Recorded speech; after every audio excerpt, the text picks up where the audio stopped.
In this video, we're going to touch on the installation of our Datsun 620 kick panels. You can see this one here in raw aluminum. They're made from lightweight, durable 050 aluminum. And you can see that these are attached with some sheet metal screws.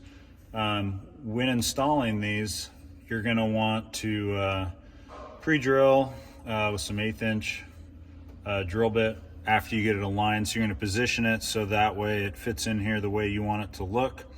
And then the holes that are in the plate don't line up with holes that are in the truck. The reason being is because we tested several of these, and in each one all the holes were slightly different. And so if we put holes that were intentional to line up with some of the holes that were already there, they might be like half a hole off and you won't be able to put them in. So we offset the holes in the plate so you can align it.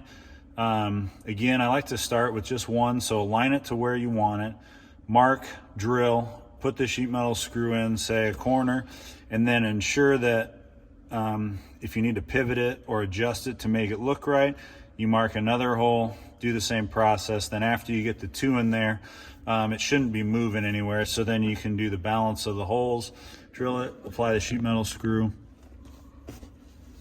And so these ones are raw aluminum, but they're also available in black powder coat. This one we're looking at here is the driver's side. The passenger side is a mirror, so they're the same, driver's side or passenger side, and they do come as a pair. So when you order them on the website, skillard.com, you do get two of them, a driver and a passenger, and you get the included mounting hardware. If you have any questions, please email us at sales@skillard.com.